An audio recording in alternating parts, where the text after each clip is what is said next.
Bonjour à toutes et à tous. Je reçois Victor Rouart lors du 15e épisode de Fortitude. Quelle injustice!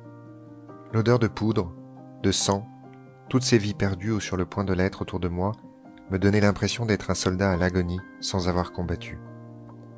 Je n'étais qu'un simple citoyen français, à l'affût d'un plaisir banal rattrapé par la triste réalité du monde.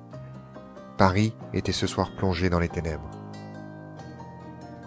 Cet extrait de son livre, intitulé « Comment pourrais-je pardonner ?», illustre parfaitement la violence du drame subi par Victor et tant d'autres lors de cette soirée du 13 novembre 2015. Cette phrase exprime notamment comment une journée comme les autres, riche de plaisirs ou d'événements que l'on tient trop souvent pour évidents ou acquis, peut se transformer en un enfer et transformer ceux qui la vivent. C'est ce que Victor a partagé avec moi, cette transformation si violente, si soudaine, entre la personne qu'il était le matin du 13 novembre et celle qu'il est devenue à l'aube du jour suivant. Victor nous raconte les heures interminables passées à souffrir sans bruit pour survivre, puis les mois passés à souffrir pour se reconstruire. Il nous livre un témoignage sincère et poignant qui doit nous rappeler à tous la fragilité de notre existence et l'importance de la cultiver le mieux possible, chaque jour. Comme l'a dit Sénèque, ne remettons rien à plus tard, soyons quittes chaque jour avec la vie. Victor Rouart, bonjour. Bonjour.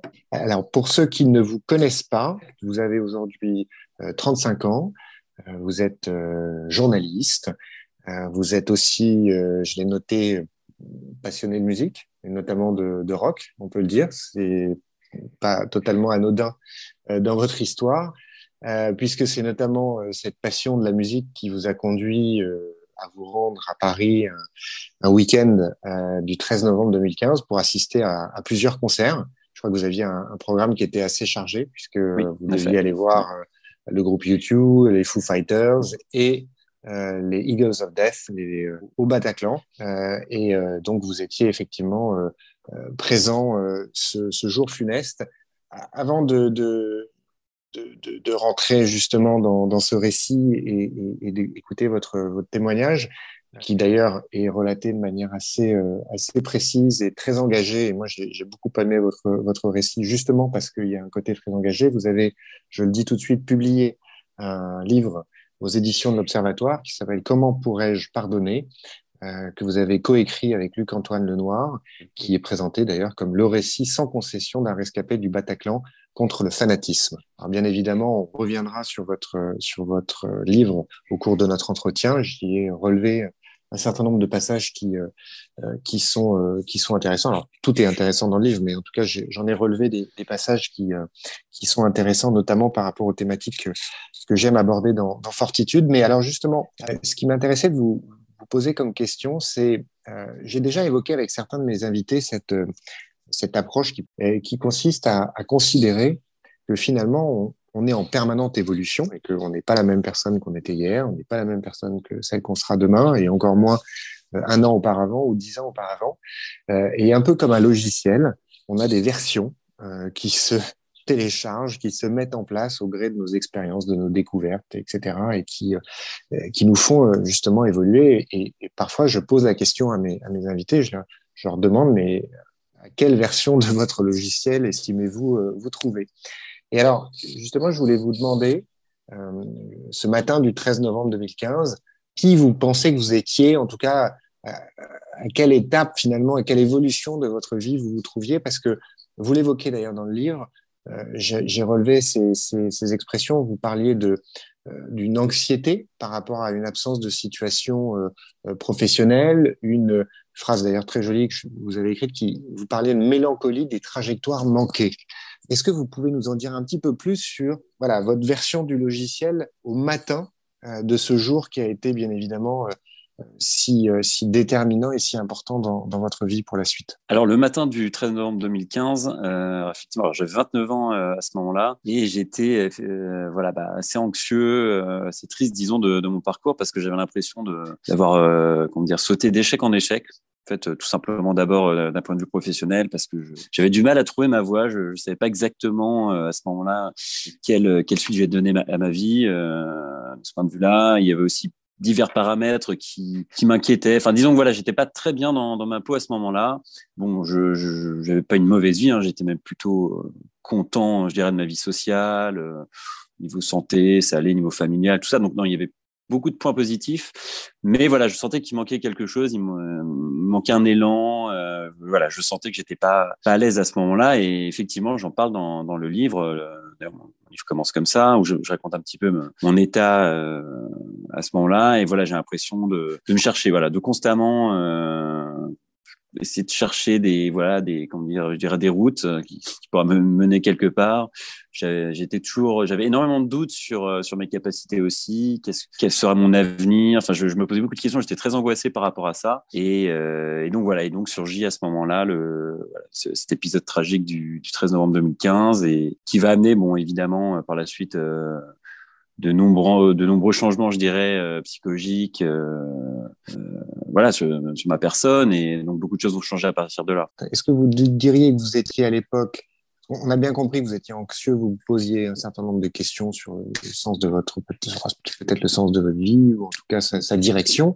Est-ce que vous diriez que vous étiez fragile? Bon, parce qu'on peut se poser plein de questions, être un peu dur avec soi-même, être anxieux, préoccupé, sans forcément être fragile, hein. Donc c'est pour ça que je vous pose la question. À quel niveau de force morale justement et psychologique vous estimiez que vous étiez à l'époque? Bah, fragile, je pense que c'est le terme qui convient, en effet, enfin, je me sentais fragile, oui, puisque comment dire, le fait de pas réussir à trouver une voie ou quelque chose qui me plaît découlait en partie de ça, c'est-à-dire que j'avais toujours du mal à me lancer dans quelque chose. C'est beaucoup de sujets ou de choses m'intéressaient dans la vie, mais j'étais très vite découragé. Et ce découragement venait en partie, voilà, je le reconnais assez facilement, d'une forme de faiblesse, voilà, morale, psychologique. Je me sentais jamais capable d'aller au bout des choses. Je n'avais pas forcément la patience non plus pour le faire. Donc oui, ça rejoint effectivement la question de la fragilité. Ça me paraissait intéressant qu'on s'arrête quelques minutes justement pour comprendre quelle version du logiciel, à quelle version de votre logiciel vous vous trouviez à l'époque pour affronter ce drame. Alors, vous voudriez bien nous en faire part et faire part de votre expérience à ceux qui nous écoutent sur cette fameuse soirée du 13 novembre 2015. Oui, alors le 13 novembre 2015, je me rendais à Paris donc pour assister au concert des Eagles of Death Metal, donc le vendredi soir. Et une fois arrivé à Paris, donc je rejoins un de mes amis, donc qui devait m'accompagner à ce concert. Donc bon, on se retrouve, on se rend au Bataclan, voilà, bon, on partage une bière. D'abord, lors de la première partie, bon, on sort fumer une cigarette, enfin, chose complètement banale lors d'un concert. Et ensuite, au moment, avant que le groupe arrive, voilà, on retourne dans la salle. On était à ce moment-là au niveau du bar, c'est-à-dire, enfin, pour ceux qui ne connaissent pas la salle du Bataclan, un bar se situe à l'arrière de la salle, donc très proche de l'entrée principale. Et nous étions à cet endroit, donc la scène était, disons qu'il y avait le bar derrière, la fosse et ensuite la scène. Et on était à cet endroit, donc voilà, prendre quelques bières, à discuter. Et avant que le groupe arrive, on décide de se rapprocher, d'aller dans la fosse, parce qu'il restait un petit peu de place. Donc on se retrouve à l'arrière de la fosse, le concert démarre.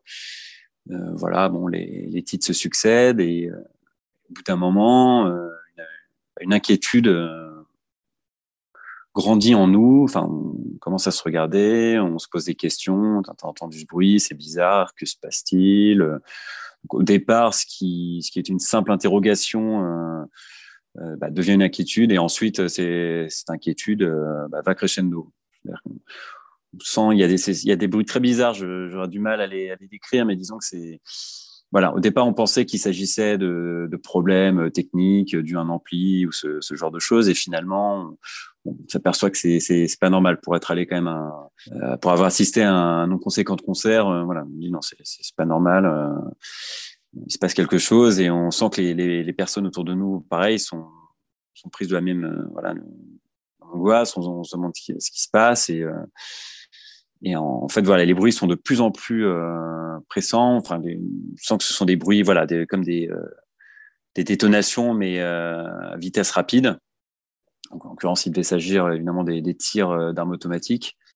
Et donc voilà, l'inquiétude grandit et puis finalement on se jette tous finalement à terre. Voilà, réflexe de sécurité. Bon, mon récit est assez flou parce que pendant que vous cachez, voilà, j'ai passé après beaucoup de temps dans le coma à l'hôpital lui-même. Donc mes souvenirs c'est assez flou, mais je me rappelle de ça. Et ensuite voilà, bon les musiciens quittent la scène. Donc là on se retrouve dans un silence épouvantable. Et donc là, on se pose la question. Là, on se dit non, là, il y a un vrai problème. Il se passe quelque chose de dramatique. Et une des personnes dans la salle hurle, il nous tire dessus. Et à partir de ce moment-là, donc c'est évidemment le début de la panique. On commence à courir dans tous les sens. Et je comprends en fait à ce moment-là, au moment où la personne crie ça, que malheureusement, on est en train d'assister, voilà, à une Enfin, en tout cas, je me doute qu'il s'agit d'un attentat terroriste et pas d'un simple règlement de compte concernant des personnes bien identifiées. Donc la panique démarre, on commence dans tous les sens. Et puis là, voilà. Pour moi, il y a une sorte de blackout, une perte de mémoire à ce moment-là. Alors, je ne sais pas si elle dure 30 secondes, une minute ou plus. Toujours est-il que voilà, il y a cette perte de mémoire et ma mémoire revient. J'ai un énorme flashback. Au moment où voilà, j'essaie de trouver une autre sortie, car les gens s'agglutinent devant l'une des sorties de secours. Et à ce moment-là, j'essaye de traverser en fait la salle. J'identifie, enfin, je vois l'un des terroristes en train de tirer donc au hasard dans la fosse. Et c'est à ce moment-là où je sens le bruit, les détonations se rapprocher, et c'est là que je suis fauché en fait, littéralement fauché par terre, et je me retrouve au sol avec l'oreille qui siffle, des douleurs pas possibles, complètement sonnées, et je comprends à ce moment-là voilà, que j'ai reçu une balle de Kalachnikov. Bon, je vois la joie de mes jambes, donc là la douleur se réveille, une douleur absolument épouvantable. Et voilà, donc puis heureusement, la panique continue. Une personne courageusement essaye de m'aider, essaye de me porter. Et en fait, les douleurs est pas possible. Enfin, j'ai les deux jambes cassées en fait suite à la balle de Kalachnikov. Et en fait, voilà, la personne essaie de m'aider, mais rien à faire. La douleur est trop vive. On se retrouve finalement pris au piège. Et donc, à partir de là, on s'allonge dans la fosse. Et la seule chose, le réflexe de survie qui nous vient à l'esprit, c'est évidemment de faire les morts et puis de plus bouger d'un centimètre, en espérant évidemment qu'on puisse être sauvé. À partir de là, voilà, l'instinct de survie prime. On se retrouve vraiment dans une espèce de phase absolument, je dirais, enfin, absolument, totalement inédite. Stupéfiante, et où voilà, on comprend que notre vie est mise en danger. Une espèce de peur qui nous envahit, et avec une forme de question pourquoi. Et voilà, jamais j'aurais pu imaginer, évidemment, en étant voilà, un Français, en habitant à Paris, qu'un vendredi soir, je pourrais être victime d'un attentat terroriste, et vivre un tel massacre, une telle horreur, et être plongé dans un tel cauchemar. C'est-à-dire qu'en fait, c'est quelque chose de tellement à laquelle nous ne sommes pas habitués, et d'être plongé d'une manière aussi brutale, aussi radicale. Vous savez, c'est comme si on passait du jour à la nuit. Enfin, c'était une espèce de... Parce que, évidemment, tout était relatif. Quand je parle au début du livre de mes anxiétés, mes angoisses par rapport à tout ça reste totalement dérisoire, évidemment, par rapport à cette expérience. Et je sens que c'est la fin, et c'est un sentiment absolument épouvantable. On a l'impression de perdre, enfin, au-delà de perdre la vie, je dirais, au sens propre du terme, on est complètement anesthésié. Mais enfin, c'est un sentiment terrible que j'ai ressenti, que beaucoup, évidemment, ont dû ressentir, même si on le ressent chacun d'une manière différente. C'est vraiment la perte de tout espoir. On se met à penser à nos proches, se dire mais pourquoi faut-il que ma vie s'arrête ce soir-là, 29 ans, dans une salle de concert à Paris. Disons que voilà, tous ces événements qu'on avait l'habitude de vivre à travers l'actualité, tous ces tristes événements, se dire que là, voilà, on est en train de le vivre en direct, et que malheureusement ça n'arrive pas qu'aux autres. Non, voilà, c'est exactement. Déjà, il y a ça n'arrive pas qu'aux autres, ça peut arriver à n'importe qui, n'importe quand, n'importe où. Et voilà, et de vivre de subir de plein fouet cette violence, cette horreur absolue se retrouver sur un champ, enfin voilà, c'est un champ de bataille, quoi, un terrain de guerre, de ressentir ces douleurs, enfin de voir toutes ces personnes décédées autour de nous, de me dire que j'allais y passer aussi, tout simplement, pardonnez-moi l'expression. Mais pourquoi, pourquoi maintenant, pourquoi cette manière? J'imaginais la tristesse de mes parents, de tous mes proches, et donc là, c'est un sentiment terrible, quoi. C'est vraiment une souffrance. C'est une horreur indescriptible. Et donc je pensais à ce moment-là, évidemment, en fait, on se raccroche, comment dire, à autre chose, bon, qu'on soit croyant ou non. Moi, en l'occurrence, voilà, à ce moment-là, quand je pense que tout est perdu, que malheureusement je vais être achevé par, comme les autres personnes autour de moi, par les terroristes présents dans la salle, que malheureusement il n'y aura pas d'intervention pour nous sauver à temps. Voilà, je me mets à penser à l'après, disons à l'après, après la vie terrestre. Que se passe-t-il? Y a-t-il quelque chose, y a-t-il une forme de vie qui subsiste? Comment se matérialise-t-elle? Est-ce qu'il y a est-ce qu'une forme de conscience subsiste? Au-delà de tout ça. Mais c'est quand même terrible d'en arriver là, parce je me rends compte en fait aussi à quel point à ce moment-là j'ai des regrets, des regrets par rapport. Peut-être que j'ai pas dit aux personnes que j'aimais à quel point je les aimais, de pas avoir fait plus de choses dans ma vie, de pas avoir le temps. Enfin voilà, toutes ces questions arrivent, et voilà, et c'est une fin tellement abominable. Et il y a beaucoup de choses en fait me remuent à ce moment-là. Je pense à énormément de choses, à énormément de gens, et puis ensuite on se laisse, une forme d'abandon en fait qui arrive. Voilà, on se prépare. Enfin, pour la première fois de notre vie, on s'apprête. Voilà, on se dit qu'on sera bientôt plus là, et c'est une expérience vraiment, que je souhaite évidemment à personne. Et ensuite, heureusement, le destin, heureusement, on a voulu autrement, pardon. Et puis voilà, il y a quelque part des anges gardiens qui sont intervenus. Je suis assez surpris, j'ai été assez surpris de découvrir finalement dans la situation dans laquelle vous étiez, donc, où vous étiez allongé. En plus, si je ne me trompe pas, vous étiez en l'occurrence allongé sur quelqu'un. Vous étiez à même le sol, vous étiez donc blessé, vous perdiez pas mal de sang. On connaît aujourd'hui, on sait quelle était l'horreur des bruits et autres, etc. Et pour quelqu'un d'extérieur, ça peut être surprenant de se dire que vous ayez trouvé, alors c'est pas la place, c'est pas l'énergie, est-ce que c'est l'humanité, je sais pas, est-ce que c'est quelque chose qui est venu comme ça, de penser à tout ça, alors qu'en fait, vous auriez pu aussi vous concentrer que sur des choses très, très primaires, que je perds trop de sang, qu'est-ce qui se passe à droite, à gauche? Je suis assez fasciné de me dire que dans un moment comme ça, vous ayez pu aller aussi profond en vous. Comment ça se succédait en fait dans votre tête? Parce que je sais aussi, en lisant votre livre, que vous aviez aussi des considérations très primaires, en sachant que c'est pas péjoratif, hein, mais de survie. Vous vous souvenez comment ça se passait? Il y avait des moments de calme qui vous permettaient d'y réfléchir, ou ça se succédait de manière totalement erratique? Alors disons qu'au départ, c'est d'abord ce qui prime tout ça, et ce qui m'amène à ça, c'est l'instinct de survie. C'est vraiment, on se retrouve, c'est l'adrénaline et voilà, et la peur de l'expérience de mort imminente qui finalement nous pousse à la survie. Et en fait, je me suis retrouvé vraiment, je pense, comme plusieurs personnes avant moi, face à une telle expérience, c'est-à-dire où le cerveau se met à analyser vraiment, mais toutes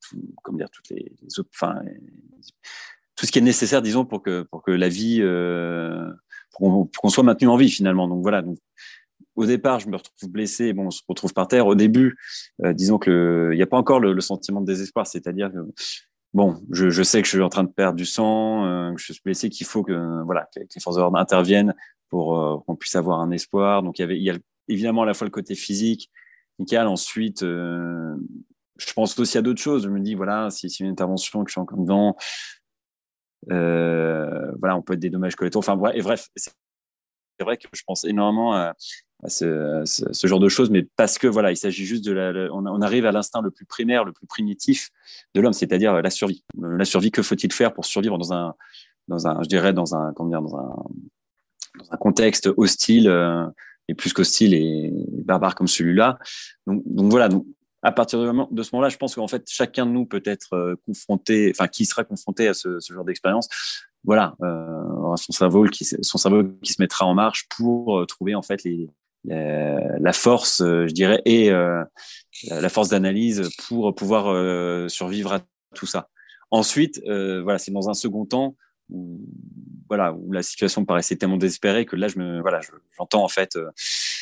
J'entends que les terroristes sont en train d'exécuter des personnes, donc avec des tirs isolés, après des portables qui sonnent, tout ça. Donc voilà, c'est là où le désespoir survient. Je me dis malheureusement c'est terminé, il y a plus d'espoir. Et c'est là où je me mets en fait à penser vraiment à mes proches, voilà tout ce que j'aurais aimé faire. Enfin, où vraiment je sens que la vie va s'achever. Mais d'abord, il y a toute cette partie où justement on s'accroche à la vie, donc on essaie de tout analyser, toutes les situations, enfin toutes les possibilités en fait qui s'offrent à nous pour essayer, bien qu'en l'espèce elle fut assez mince puisque de toute façon blessé, voilà, au niveau des deux jambes, avec les deux jambes brisées, mon seul salut, enfin mon salut passait évidemment par une intervention extérieure qui heureusement est arrivée. Oui, donc c'est ça. C'est-à-dire qu'en fait, ce que vous expliquez, c'est qu'il y a vraiment une première réaction de survie primaire.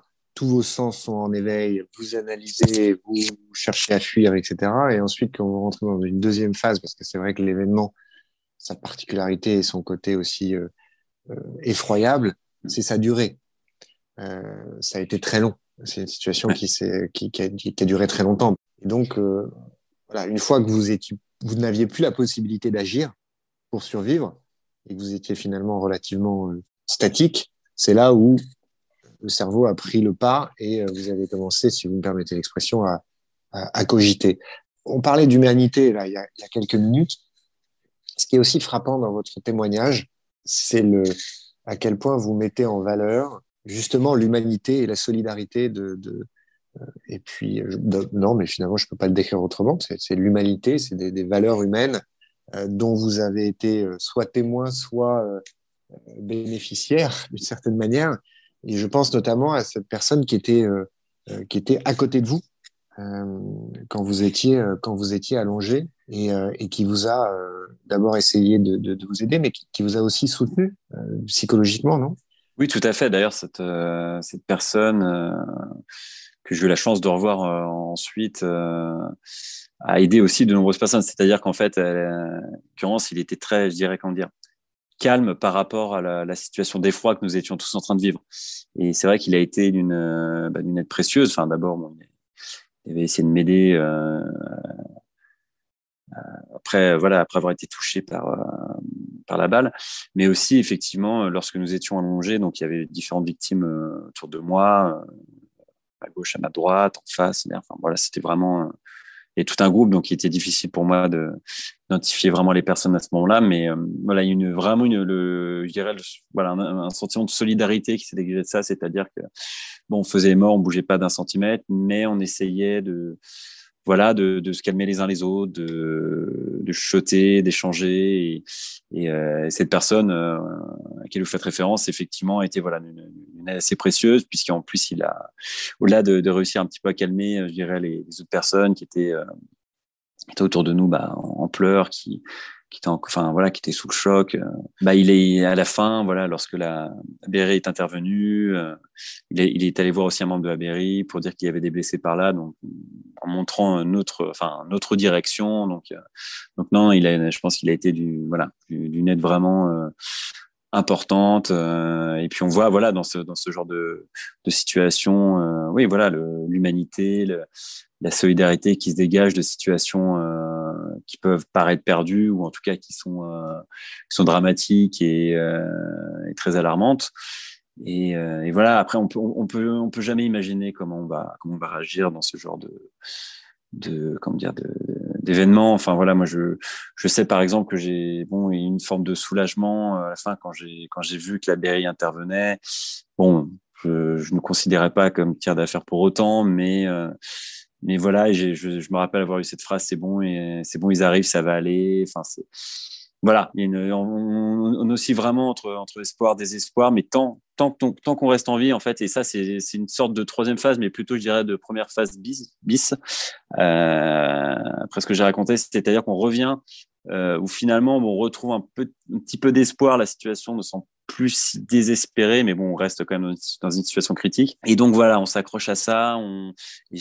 Chacun apporte, je dirais, un petit peu sa pierre à l'édifice. On essaie de s'entraider par des moyens, voilà, de modeste moyen, simplement la parole, mais voilà, on s'entraide, et c'est vrai que ça c'est un élément quand même assez important de ce genre de situation, et d'ailleurs on s'était dit avec ces personnes qu'on se reverrait un jour après tout ça si voilà, si on s'en sortait, et après, voilà, on a eu chacun évidemment un parcours différent, qu'il s'agisse, voilà, des blessures physiques, de l'aspect psychologique, de nos vies professionnelles, familiales, amicales et autres. Mais voilà, on a tous finalement, voilà, on a tous été quelque part, je dirais, on était tous au même endroit, on a tous vécu le même événement, mais tous de manière différente. Il y a une forme d'union. Mais il y a une forme d'union, bien sûr, il y a une forme d'union sacrée qui naît de tout ça, oui. Parce qu'on se retrouve vraiment tous, voilà, face à une situation absolument d'horreur, et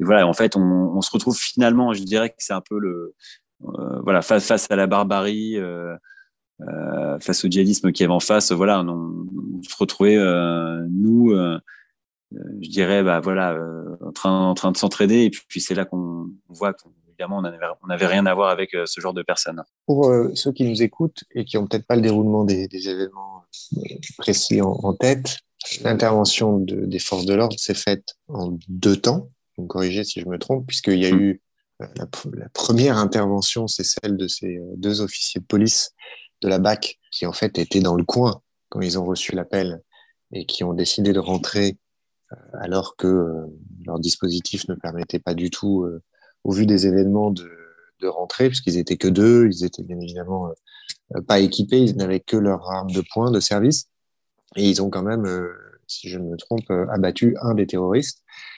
Et ensuite, il s'est écoulé un certain temps avant que l'unité d'intervention de la BRI rentre dans les lieux, et il s'est aussi passé pas mal de temps au cours de l'intervention, puisque la progression était extrêmement compliquée. Non seulement ils ne savaient pas où se trouvaient les terroristes, ils ne savaient pas comment ils étaient équipés, il y avait bien évidemment la crainte d'engins explosifs et qui se fassent sauter, et puis il y avait aussi la difficulté à progresser parce que il y avait des corps partout, que certaines personnes blessées les attrapaient aux jambes et finalement leur permettaient pas d'avancer de manière aussi fluide. Et puis le temps qu'ils fassent leur boulot, puisque leur rôle à eux, leur première mission, c'est d'identifier et de neutraliser les terroristes. C'est pas de porter secours aux victimes. Et quand bien même il y aurait des victimes qui se vidaient de leur sang et pour lesquelles le temps était vraiment compté. Donc ils devaient faire leur première mission. Comment vous avez vécu le temps? Alors évidemment, le temps est une notion très relative, et en fait c'est évidemment dans ce genre de situation, blessé, avec les douleurs, avec la peur que suscite ce genre d'événement, évidemment le temps a paru extrêmement long. Après, bon, moi, vu ma situation à ce moment-là, évidemment tout n'était pas clair. C'est ensuite en lisant le récit que j'ai pu remettre un petit peu, voilà, ce que j'avais ressenti, ce que j'avais vécu, je dirais en ordre. Mais le temps, effectivement, paraît extrêmement long. D'ailleurs, d'autres victimes autour de moi je dirais le manifestait, c'est-à-dire que voilà, ils se demandaient pourquoi ça prenait autant de temps. Bon, je suis pas du tout un expert en la matière, mais au moment où j'essayais d'analyser un petit peu, voilà, je dirais les issues possibles, je me doutais bien que pour m'être intéressé aux différentes interventions dans le passé par rapport à des actes antiterroristes, que malheureusement ce genre d'intervention prend énormément de temps, car c'est pas une intervention à prendre, c'est pas du tout à prendre à la légère. Il y a énormément de responsabilités, de logistique, de mise en place. Donc, et ça, voilà, sans être un expert, je m'en rendais compte. Donc, je me disais que voilà, ça pourrait prendre énormément de temps. Alors, je savais pas du tout si aussi j'allais tenir, enfin, personnellement, par rapport à ma blessure. Bon, voilà, donc le temps paraît extrêmement long, et finalement, ce qui se passe tout de même, enfin, en tout cas, moi, je l'ai vécu de cette manière par rapport à ma blessure, c'est que bon, la blessure était tellement bon, douleur lancinante, je sentais que je perdais du sang, donc voilà, ce que je raconte dans le livre, la douleur est épouvantable, donc je mords en fait le sweatshirt de la personne qui est en dessous de moi, je sais même pas si elle est vivante ou morte à ce moment-là, c'est vraiment voilà, n'importe quoi pour essayer de canaliser cette douleur qui est évidemment totalement Et nouvelle, ne pas faire de pour bruit. moi. Et tout en faisant évidemment Et pas, en oui. faisant pas de bruit pour ne pas attirer l'attention des terroristes, sachant que comme je me retrouvais évidemment allongé, la tête, justement sur la personne qui était en dessous de moi, je n'avais aucune idée, hormis mes souvenirs auditifs, je n'avais aucune visibilité en fait sur la situation. Donc je me fiais uniquement à ce que j'entendais et donc voilà, c'était évidemment un combat contre la douleur, ne pas faire de bruit. Et bon, encore une fois, dans ce type d'événement, heureusement, je dirais voilà, l'instinct de survie nous aide un petit peu à nous surpasser, à trouver les forces mentales, physiques pour voilà, pour mettre nos sens en éveil et faire le maximum pour survivre jusqu'au bout. Et comment vous avez vécu, qu'est-ce que vous avez ressenti au moment de l'entrée de la BRI? Alors déjà une forme de soulagement de voir que nous étions en vie, les personnes autour de moi, moi-même, enfin bon, disons qu'à partir du moment où on a su qu'il voilà, nous a vu intervenir, oui, il y a un relâchement, qui s'opère, c'est-à-dire que voilà, on se sent tout à coup un peu plus, enfin pas en sécurité, c'est pas le mot parce que on sentait que voilà, on ne savait pas ce qui se passait exactement. Peut-être qu'il y a ces terroristes, voilà, peut-être qu'il y a les engins explosifs, tout ça. Donc, rien n'était encore acquis au niveau de notre survie, mais voilà, c'est leur présence, le fait qu'ils interviennent, voilà, me rassure, je pense quand même à ce moment-là. Moi j'ai senti voilà comme une forme de relâchement par rapport à toutes les forces que nous avions concentrées pour essayer de tenir durant tout ce temps et ensuite donc voilà donc la BRI intervient. Donc d'abord bon il y a toutes les personnes en fait aptes à marcher évidemment sont sorties les mains sur la tête pour éviter voilà éventuellement des personnes infiltrées tout ça, donc ils trient évidemment d'abord les personnes, ensuite les blessés et là en fait il y a une forme de relâchement mais aussi quelque chose qui est terrible enfin dans le relâchement c'est il y a le côté où on se dit bon ils vont nous aider, on est toujours en vie, on va pouvoir s'en sortir, mais il y a le côté, moi je me rappellerai toujours de ça, j'en parle dans le livre, c'est le moment où je relève la tête, c'est là que bon donc il y a une forme de soulagement, mais là je vois une des victimes, une personne assez jeune, enfin, certainement plus jeune que moi, voilà malheureusement décédée, les yeux ouverts, maculée de sang, enfin voilà. Cette image restera grave en moi parce que je pense à ce moment-là aux parents de ce jeune homme qui doit s'inquiéter comme les miens et qui malheureusement n'auront pas la chance qu'ont eu les miens en fait de pouvoir me retrouver ensuite. Et donc voilà, et en fait à ce moment-là on se rend compte en fait de l'horreur quoi, parce que soumis à la pression en fait à l'instinct de survie, voilà on cherche qu'à survivre, à sortir de tout ça. Mais ensuite, une fois que comment dire, il y a c'est comme le bilan en fait. On court, on est dans quelque chose, enfin, mauvais jeu de mots, courir, mais on est concentré, focalisé sur ce qu'on est en train de vivre, on ne cherche qu'à survivre, et à partir du moment où finalement il y a une forme de relâchement et que l'événement entre guillemets se termine, c'est là que l'on constate en fait tous les dégâts, toute l'horreur. Voilà, c'est un peu les deux parties du relâchement, et ça c'est assez terrible. D'ailleurs, on entendait aussi, voilà, les membres de la mairie disaient ne regardez surtout pas en bas aux personnes qui étaient en train d'évacuer. C'est voilà. Donc là, on imagine en fait le carnage et l'horreur, que l'on a vécu, mais dont on ignore en fait, je dirais comment dire, L'amplitude. l'amplitude, voilà, l'amplitude et les conséquences globales, quoi. Et d'ailleurs, la personne qui se trouvait sous vous et dont vous mordiez la capuche pendant les événements était décédée, c'est ça? Oui. Ouais. Oui, je m'en suis rendu compte effectivement à ce moment-là, mon intervention de la mairie, et voilà, je vois cette personne inanimée, et je comprends qu'elle est malheureusement décédée, et c'est là où voilà une forme de pas de bon, il y a déjà évidemment de la tristesse, de la souffrance, mais une forme de oui un petit peu de culpabilité quelque part Enfin voilà, apparaît en moi parce que voilà, quand je parlais d'injustice aussi, ça c'est ceux qui malheureusement n'ont pas la chance d'avoir survécu et malgré mes douleurs, mes blessures, mes souffrances, enfin j'avais bon, en tout cas voilà, à ce moment-là je me disais que j'allais avoir la chance de m'en sortir, donc il y a cette tristesse, cette forme de culpabilité que d'ailleurs les autres, enfin, que beaucoup de personnes ont ressenti, hein, pour ceux qui étaient accompagnés de quelqu'un mais qui voilà. Enfin, par exemple, moi, je sais que l'ami avec qui j'étais, voilà, a pu sortir avant. Il n'a pas été blessé, mais ça a été après dramatique psychologiquement pour lui pendant plus d'un an, parce qu'il y a ce sentiment de culpabilité. Il y a différentes choses. En fait, il y a différents sentiments qui nous envahissent. Et en fait, voilà, il y a cette forme de relâchement dont je parlais. Mais voilà, de nouveau, on se met à cogiter, à se poser plein de questions, déjà sur nous, sur notre santé, sur les événements, comment va se passer la suite aussi. Enfin, il y avait plein de choses différentes. Et puis moi, bon, pour mon cas personnel, à ce moment-là, je pensais qu'une chose, c'était d'appeler mes parents pour les rassurer.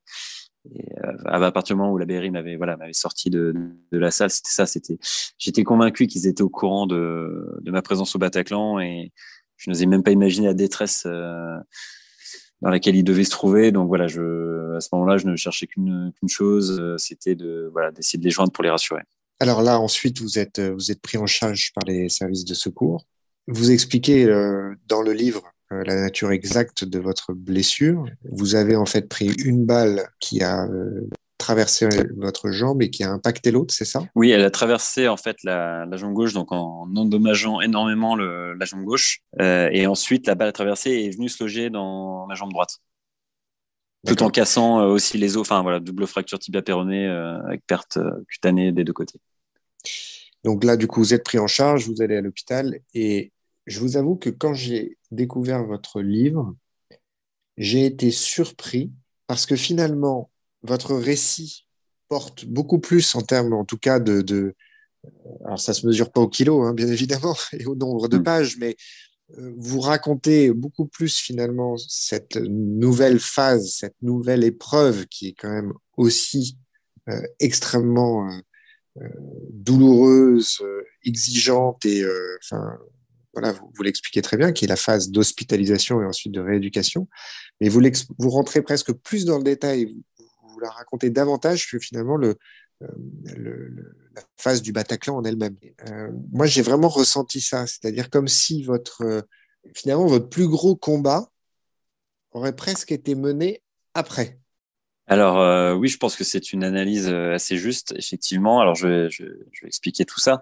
C'est qu'en fait, bon, il y a l'événement tragique en lui-même, évidemment, toute l'horreur, donc tout le côté, tout ce qui englobe, je dirais, le côté psychologique. Donc tout ça, évidemment, c'est resté longtemps enfoui en moi. Enfin d'ailleurs, toujours aujourd'hui, hein, il n'y a pas un jour où je ne pense pas à ce qui s'est passé. C'est le point de départ, je dirais, et en même temps, disons en fait le fait d'avoir eu la chance déjà de m'en sortir, mais d'avoir été finalement assez gravement blessé parce que même si on pourrait penser qu'il s'agit qu'une balle dans les gens, juste rapidement pour décrire pour ceux Oui, c'est qui ne important. sauraient C'est pas, important. c'est un gros projectile qui est en fait une balle explosive. Ce qui fait que ça en fait, quand je dis endommagé, c'est que ça a explosé en fait quelque part l'intérieur de ma jambe gauche. Donc ça a détruit tous les tissus, Oui, c'est pour ceux qui nous l'os, les écoutent. muscles. Oui. Voilà, c'est pas comme on peut l'imaginer dans C'est certains pas une balle films ou autres, là, d'arme de voilà, qui poing. traverse et avec juste un petit trou et voilà, c'est que ça a littéralement explosé votre jambe.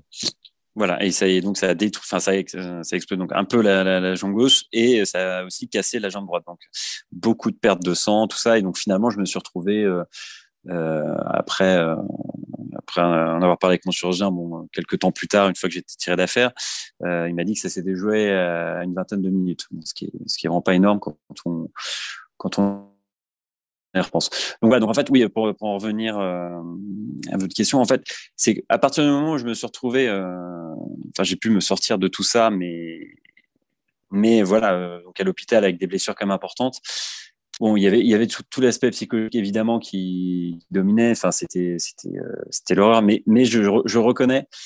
En fait, quelque chose a détourné un petit peu, enfin mon attention est d'ailleurs pas des moindres puisqu'il s'agit en fait justement de mes blessures, parce que quand je suis sorti la veille du Bataclan, je pensais vraiment être amputé de la jambe gauche.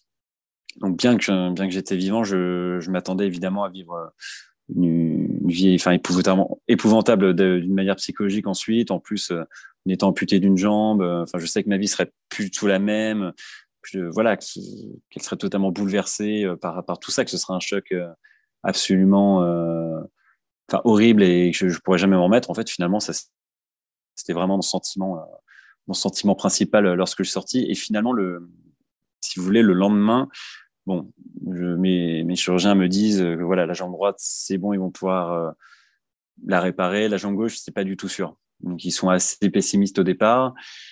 Et ils me disent, il faut attendre un petit peu, faut attendre, voilà, on en saura un peu plus dans les jours à venir.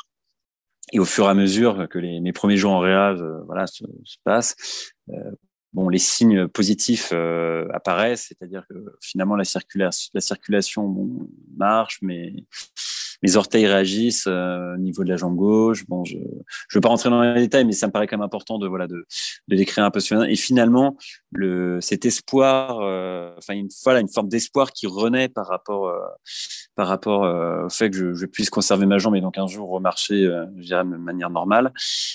Et au bout d'une semaine, c'est ma mère en fait qui vient de me l'apprendre. Elle me dit voilà, j'ai une bonne nouvelle. Discuter avec les chirurgiens et finalement l'évolution est positive et même si ça va être long, ils vont pouvoir voilà, après de nombreuses opérations, ils vont pouvoir réparer ta jambe et en fait ça a été un tel soulagement en fait en moi de m'imaginer juste pouvoir remarcher, espérer une forme, je dirais, je sais pas, c'est pas le mot qui convient, mais de digestion par rapport à tout ce qui s'était passé, enfin d'imaginer pouvoir un jour reprendre entre guillemets une vie normale malgré tout ce qui s'était passé. Voilà, finalement ça m'a aidé à mener ce combat de manière positive, même si ça a été très long et je me rendais compte en fait de cette chance inouïe qui s'offrait à moi.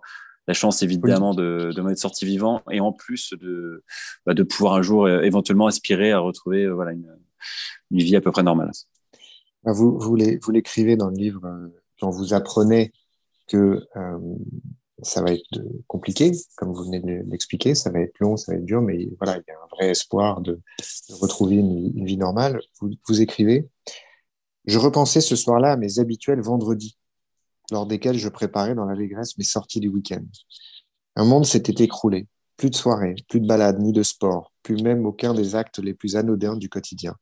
Je ne pouvais même plus me laver seul. Il me faudrait reprogrammer mon cerveau et acquérir une nouvelle force mentale pour surmonter ce manque et forger la principale, la seule qualité qui devait me caractériser à partir de maintenant, la patience. J'ai noté ce passage parce que, à la fois, c'est un moment où vous regagnez un espoir, mais finalement qui est pas très précis parce que vous mesurez pas le temps que cela va nécessiter, que ça va impliquer. Et finalement, vous prenez aussi conscience de ce que sans l'avoir perdu, de tout ce que vous n'allez plus pouvoir vivre et qui constitue notre quotidien et qu'on tient comme acquis et qui est une évidence pour tout le monde. Et c'est d'ailleurs une telle évidence qu'on n'y pense pas. Et alors, ça m'a fait penser à un écrit, comme vous le savez, j'aurais un intérêt assez prononcé pour les penseurs antiques. Et Cicéron, notamment, a écrit beaucoup sur la souffrance, sur le malheur, notamment tiré de ses propres expériences. Et à un moment, il essaye d'illustrer justement ce qu'on évoque là, en faisant référence à un passage historique. Pour ceux qui ne savent pas, Alexandre le Grand a donc fait la conquête de l'Empire perse, et il y a eu notamment 2 très grandes batailles contre l'empereur perse de l'époque, qui s'appelait Darius. Et à l'issue de la seconde bataille, Darius s'échappe tant bien que mal, un peu penaud. Il a plus du tout de soldats autour de lui, etc. Et il s'échappe de manière un petit peu désespérée. Et là, Cicéron écrit ce passage: lorsque Darius, dans sa fuite, buvait de l'eau bourbeuse et souillée par les cadavres, il dit qu'il n'avait jamais bu avec autant de plaisir. Ce qu'il avait toujours bu, en fait, c'est qu'il avait toujours bu sans avoir soif. Pourquoi je cite cette phrase-là par rapport à ce que vous venez d'évoquer, c'est que c'est quand même absolument terrible de se dire il faut subir des expériences difficiles, douloureuses, voire traumatisantes, la plupart du temps, pour prendre la mesure de la richesse de ce qu'on a de plus élémentaire.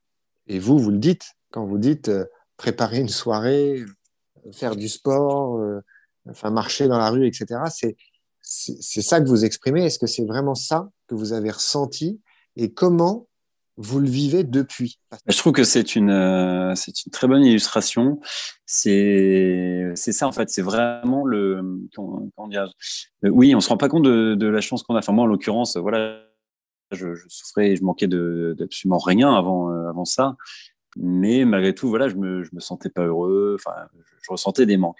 Et effectivement, alors à partir du moment où on vit, voilà, un événement aussi traumatisant et aussi, enfin, voilà, déstabilisant, déroutant, triste, et avec tout ce que ça engendre en fait comme conséquence. Bah, finalement, je me suis rapproché déjà tout simplement des choses simples. C'est-à-dire que je me suis rendu compte, voilà, oui, bah, de la chance. Enfin, que je me rendais pas compte de la chance que j'avais avant. Et finalement, bon, l'évolution positive de mon état, elle est peut-être, mais avec beaucoup de temps, pouvoir m'offrir à nouveau voilà, bah, ce genre de choses qu'on considérait comme acquises, justement. Et en fait, là, c'est terrifiant parce qu'on se retrouve dans une phase où, voilà, toutes ces choses qui nous paraissent naturelles, on y a toujours été habitué. Enfin, en tout cas, je pense que la grande majorité d'entre nous, et pour mon cas, enfin, voilà, c'est des choses que j'ai l'habitude de faire. Et c'est vrai qu'on se rend même plus compte, c'est tellement, ça fait tellement partie du quotidien, c'est tellement ancré, je dirais, dans notre manière de vivre et dans notre, bah, voilà, dans nos acquis, que finalement, voilà, on se demande même pas en fait comment ce serait si, voilà, s'il nous arrivait quelque chose. Et effectivement, après, c'est normal, faut pas imaginer qu'il nous arrivera des drames, tout ça. Enfin, je pense que voilà, l'enseignement à tirer, c'est, sans faire de la philosophie de comptoir, c'est vraiment de profiter de la vie tant qu'on le peut. Et moi, aujourd'hui, par exemple, enfin voilà, pendant ma convalescence, ça a duré longtemps. En plus, ça a duré plus longtemps que prévu parce qu'au départ, je devais en avoir pour 1 an et demi. Finalement, en tout, ça aurait duré un peu plus de 2 ans et demi. Donc voilà, j'ai pu trouver le temps long. Il y a eu des moments, voilà, de doute aussi, malgré tout, parce que même si les choses évoluaient convenablement et les médecins étaient très optimistes, et en plus, voilà, j'ai la chance de tomber vraiment sur un personnel médical absolument génial. Voilà, je pense que c'est un conditionnement du cerveau, en fait. C'est-à-dire que voilà, il fallait reconditionner toutes les choses auxquelles j'étais habitué, enfin reconditionner mon cerveau, m'habituer en fait finalement maintenant aux choses, je dirais, élémentaires, essentielles de la vie, et faire abstraction de tout ça. Alors ensuite, c'est des moments assez pénibles. Tout dépend de l'environnement et de la présence qui nous entoure. Hein. Moi, par exemple, à titre personnel, j'ai eu énormément de chance au-delà de mon état, enfin, comment dire, enfin, à la suite du Bataclan, au-delà de m'en sortir et de pouvoir renouer avec une vie normale. J'ai été très bien entouré par mes parents, par mes amis. Le personnel médical a été exceptionnel. Enfin, voilà, il y a tout un environnement autour qui favorise, je dirais, la cicatrisation et le rétablissement de la personne. Et moi, voilà, je pense avoir eu énormément de chance à tous les niveaux. Donc, sur voilà, sur le destin, sur l'évolution médicale, sur la manière dont s'est déroulée aussi cette période pas du tout facile, car voilà, quand je parlais par exemple, je pouvais plus me laver seul ou faire besoin seul. Voilà, ce sont des choses auxquelles on ne pense pas, mais qui sont tellement, enfin, qui font partie de la vie quotidienne. Et on se retrouve finalement dans la peau voilà, d'une personne privée de certaines de ses facultés, et on se rend compte de la difficulté et de la chance que j'ai moi dans mon cas personnel de me dire que c'est juste passager, provisoire, et de pouvoir aspirer à nouveau à une vie normale, et que beaucoup n'ont pas eu ma chance, quoi. Donc voilà, il y a pas mal d'éléments qui entrent en ligne de compte, et voilà, en fait, faut se, comment dire, voilà, reprogrammer son cerveau, voilà, et faire abstraction, en fait, ne pas imaginer aussi la fin. C'est-à-dire que je me suis jamais focalisé à ce moment-là sur ça allait durer 1 an ou 1 an et demi. Bon, j'ai essayé vraiment de voir chaque victoire, donc chaque opération qui se passait bien, comme une victoire et comme une étape supplémentaire vers une guérison qui serait longue. Et donc c'est évidemment très compliqué. D'ailleurs, moi-même aujourd'hui, pour être totalement franc, après toutes ces années, voilà, j'ai même du mal. J'essaye parfois de me replonger de retrouver un peu l'état d'esprit dans lequel j'étais à ce moment-là. Et en même temps, c'est très dur parce qu'on n'a pas envie de se replonger trop longtemps dans ces moments douloureux, aussi bien psychologiques, émotionnels que physiques. Et en même temps, aujourd'hui, c'est une énorme piqûre de rappel pour moi et c'est une aide précieuse. C'est-à-dire que, bon, il m'arrive aujourd'hui, voilà, de retrouver, d'être un petit peu, de passer de mauvaises journées comme tout le monde, de pas être très bien au niveau moral pour des histoires, qu'elles soient sentimentales ou autres. Enfin, bref, je dirais la vie quotidienne de chacun en fait. Mais voilà, je me suis toujours dit qu'il était hors de question, après ce que j'avais vécu, de me retrouver comme avant. Enfin, c'est-à-dire de me laisser dominer, je dirais, par des angoisses, des peurs, des choses qui finalement n'étaient pas été totalement dérisoires par rapport à ce que j'avais vécu. Donc aujourd'hui, je dirais que ma force, c'est justement de pouvoir me reposer quelque part sur cet élément qui certes a été traumatisant, très dur, très éprouvant à vivre, mais qui aujourd'hui, dans la vie quotidienne, je dirais, dans mon parcours, enfin dans ma vie 2.0 quelque part, parce que je considère ça comme une forme de renaissance, c'est voilà, c'est de tirer les leçons. Pour une fois, parce que c'est un de mes défauts, j'ai l'impression de jamais tirer les leçons du passé, et au moins grâce à cette piqûre de rappel, je me dis voilà, je suis passé vraiment près de la mort. J'ai cette chance aujourd'hui de pouvoir voilà, vivre pleinement ma vie. Et donc voilà, j'essaie de me servir de cette piqûre de rappel pour aller de l'avant, essayer de pas voilà ne pas avoir peur, essayer de surmonter les obstacles qui sont tout à fait normaux dans une vie. Et après l'expérience de vie que j'ai eue, je me dis que voilà, de toute façon, je suis quand même armé. Enfin, tout sera dérisoire par rapport à ce que j'ai vécu. Donc il y a voilà, c'est un élément qui me pousse à aller de l'avant et à vivre ma vie pleinement aujourd'hui.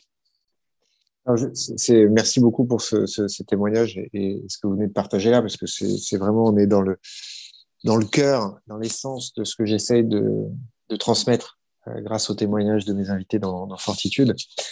D'ailleurs, c'est intéressant parce que dans toute la phase de rééducation que vous décrivez dans votre livre, à plusieurs reprises, vous utilisez l'expression sortir de ma zone de confort. Moi, c'est une expression qui m'est chère parce que je pense qu'effectivement, c'est quelque chose qu'on doit essayer de faire tous les jours, à niveau professionnel. C'est-à-dire que quand on a une activité professionnelle qui tourne bien, on peut avoir un peu tendance à s'endormir, à s'installer, à ronronner, à pas se remettre en question, peut-être à pas prendre de risques, et aussi au niveau personnel, que ce soit physique, physiologique, etc. Et je sais pas ce que vous en pensez, parce que, encore une fois, ce qui est toujours compliqué, c'est bien sûr que vous êtes inspirant. Votre témoignage, voilà, il va émouvoir, il va faire réfléchir. Mais quand on entend que vous-même, vous dites qu'à des moments, vous êtes un peu obligé de vous rappeler à l'ordre, c'est-à-dire de vous faire des piqûres de rappel, c'est l'expression que vous avez utilisée. Oui. C'est-à-dire que même avec ce que vous avez vécu, vous, finalement, vous pouvez reglisser un tout petit peu, si je peux me permettre, mais à reglisser un petit peu dans une forme de confort de vie qui fait que vous allez vous attarder sur des choses qui peut-être n'en valent pas la peine. Donc si même vous pouvez avoir cette tendance, imaginez nous qui ne l'avons pas vécu. Qu'est-ce qu'on peut essayer de dire aux gens pour pas qu'ils s'installent dans ce confort et qu'ils arrivent à continuer à voir l'importance de ces choses si simples et si évidentes qui composent notre quotidien et qui pourtant ont une valeur inestimable. Souvent, on en prend la mesure que quand on est sur le point de les perdre ou quand on les a perdus. Alors déjà, je partage assez ce point de vue. C'est vrai. Enfin, quand j'utilise la zone sortir de ma zone de confort, c'est parce que je me suis rendu compte, et c'est pas du tout un reproche que je fais à mes parents, parce qu'au contraire, ils sont toujours super bien occupés de moi. Enfin, je les remercie du fond du cœur. Mais peut-être, et je pense, j'essaie d'être le plus honnête possible avec moi-même, que j'ai peut-être été un peu trop dorloté quand j'étais enfant. J'ai pas forcément. Enfin, c'est ce que j'essaie de dire un petit peu au début du livre aussi, c'est que je me sens comme pas forcément totalement apte à faire beaucoup de choses tout seul. C'est-à-dire que voilà, je pense que ça rejoint cet aspect de la zone de confort. Et ça, c'est l'un des paramètres qui a évolué depuis ce qui m'est arrivé. Enfin, en tout cas, je le pense, parce que depuis, voilà, j'ai repris, j'ai suivi une formation en journalisme, j'ai travaillé dans le journalisme, j'ai écrit un livre, enfin voilà, toutes ces choses, que j'ai faites récemment, voilà, j'en suis fier, je suis très content. Mais pour ça, j'ai dû sortir de cette zone de confort justement. C'est-à-dire que j'ai dû affronter quelques obstacles. Bon, certes, évidemment, encore une fois dérisoires par rapport à ce que j'ai vécu, mais voilà, ce sont des choses totalement différentes. Et avant, j'aurais peut-être été découragé par le fait de devoir affronter ça, alors que finalement, ce sont évidemment des choses normales au quotidien. Et une fois qu'on les a affrontées, bon, et ça peut, comment dire, comparer des moments d'inconfort, hein, évidemment, voilà, ou pas agréable en fonction des situations. Mais je trouve que, moi, en tout cas, je le vis comme ça. Je suis content. C'est une sorte de victoire. Je suis content de l'avoir réalisé. Enfin voilà, je pense que ça, c'est le cas pour tout le monde. On est toujours heureux quand on a, par exemple, travaillé dur et voilà, et qu'on en a bavé, pardonnez-moi l'expression, et que finalement on arrive à un résultat qui me convient. Donc, c'est ce que j'ai ressenti un petit peu ces dernières années personnellement, donc je suis content de ça. Mais voilà, je me suis aperçu, et ça c'est quelque chose qui n'a pas changé en moi, j'ai toujours été comme ça. Voilà, ça, parce que ça fait partie de mon caractère, je tiens à dire, voilà, pour les auditeurs que je pense que bon, malgré un événement comme ça, on ne change pas son caractère profond. Il y a énormément de choses sur lesquelles on évolue, on change, mais il y a il y a des caractéristiques, enfin principales et essentielles de notre caractère qui ne changent pas. Moi, en tout cas, voilà, je m'en aperçois aujourd'hui. Et voilà, sur l'aspect émotionnel, par exemple, je sais que je suis encore voilà très sensible. J'en parlais tout à l'heure. J'ai encore du mal, voilà, sur les sentiments, sur ces choses-là, j'ai encore du mal à me contrôler. Voilà, bon, c'est juste un aspect, mais c'est pour dire que ça peut encore me tracasser. Je veux pas encore me prendre la tête aujourd'hui sur ce genre de choses. Je sais que enfin voilà, que c'est pas du tout grave par rapport à ce qui m'est arrivé. Voilà, par rapport à l'expérience épouvantable qu'on a eue.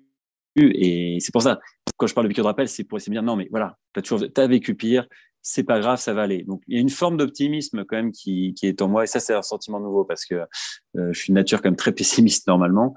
Et là voilà, c'est sûr qu'après ça j'ai envie d'être optimiste, j'ai envie de me dire voilà, on peut y arriver. Et quelque part, quand on a vécu une chose comme ça, évidemment, voilà, on se dit que tout est possible. Tout est du bonus. Voilà, tout est exactement. C'est le mot qui convient. Tout est du bonus, et je m'efforce de me dire ça aujourd'hui et de relativiser évidemment les échecs qui pourraient arriver, car j'ai été tellement loin, je dirais, dans l'horreur, l'abject, dans ce que j'ai vécu, dans les souffrances. Ma vie a été tellement chamboulée qu'aujourd'hui, voilà, l'essentiel est préservé, à savoir, bon, même ma santé, celle de mes proches, enfin la santé, voilà, on touche vraiment l'essentiel, je veux dire, de la vie même.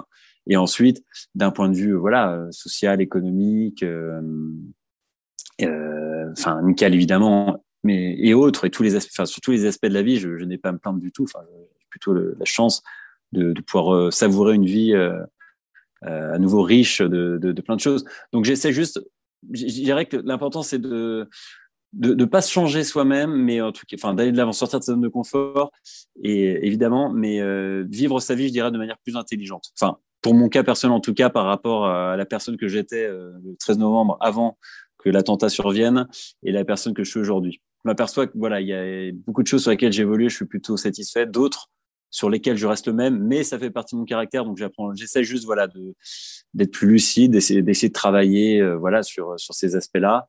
Et en même temps, bon, voilà, ça fait partie de moi, donc j'essaie de pas être trop exigeant non plus, parce qu'il faut savoir aussi, après un événement comme ça, bah voilà, ça savourer, se donner du temps. Mais j'essaye en même temps, à la fois je dirais, comment dire, voilà, d'avoir le confort, je dirais, d'allier le confort à un minimum d'exigence. Ce que vous expliquez là, c'est-à-dire cet effort qu'on est obligé de faire pour se recentrer, ne pas oublier d'où on vient, ce qu'on a vécu, l'importance de ce qu'on a, etc. C'est pas quelque chose qui est acquis et sur lequel il faut cesser de travailler. C'est-à-dire que c'est comme l'état physique.